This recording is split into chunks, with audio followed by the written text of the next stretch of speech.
Edu Marathi चॅनलच्या व्ह्यूवर्सना सप्रेम नमस्कार. सध्या एक महत्त्वाची अपडेट आहे, ती CETची जी परीक्षा केंद्रे असतात त्याबद्दल.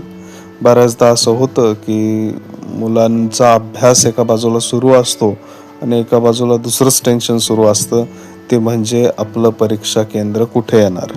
कारण की अभ्यास झालेला असतो, परंतु नेमकं परीक्षेच्या आधी आपल्याला लोकेशन चेंज करावं लागतं. आपल्या घरून आपल्याला परीक्षा केंद्रापर्यंत जावं लागतं.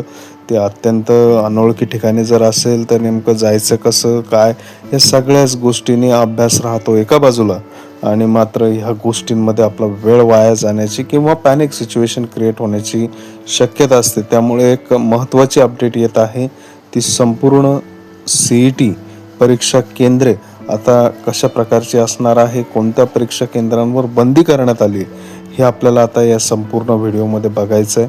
तत्पूर्वी तुम्ही हा व्हिडिओ जर यूट्यूब शॉर्ट्सवर बघत असाल तर नक्कीच खाली एक लिंक सुरू आहे, त्याला क्लिक करा आणि संपूर्ण व्हिडिओ बघा आणि चॅनलला नक्की सबस्क्राईब करा.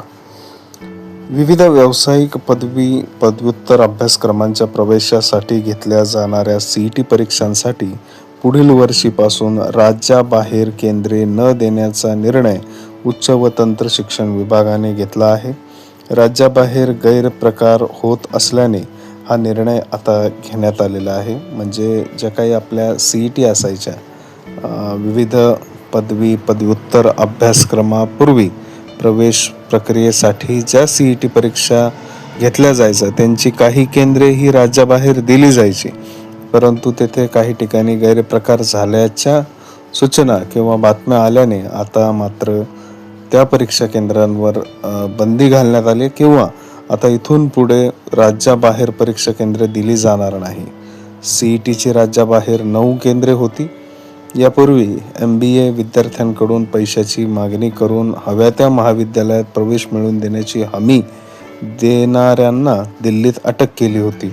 3 दिवसांपूर्वी विधी 5 वर्ष अभ्यासक्रम परीक्षेत पाटण्यातील एकाच केंद्रातून परीक्षा दिलेल्या 4 जणांना 100% मिळाले होते. ही बाब संशयास्पद असल्याचे आढळून आल्यानेच खबरदारीचा उपाय म्हणून आता इथून पुढे महाराष्ट्र शासनाच्या ज्या विविध व्यावसायिक पदवी व पदव्युत्तर अभ्यासक्रमांसाठी घेतल्या जाणाऱ्या CET परीक्षांसाठी पुढील वर्षीपासून ही जी परीक्षा केंद्रे आहे ही राज्याबाहेर न देण्याचा निर्णय घेतला आहे.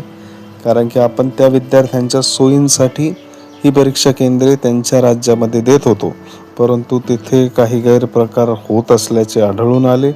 निकालांमध्ये पण बराच मोठा तफावत आपल्याला तिथे दिसून आली. त्यामुळेच आता हा निर्णय राज्य शासनामार्फत घेण्यात आलेला आहे. नक्कीच ह्या निर्णयाचं स्वागत आपण सगळ्यांनी करायला हवं. व्हिडिओ कसा वाटला हे कमेंटमध्ये नक्की मेन्शन करा आणि चॅनलला सबस्क्राईब केले नसेल तर चॅनल आत्ताच सबस्क्राईब करा व प्लेलिस्टला व्हिजिट करा.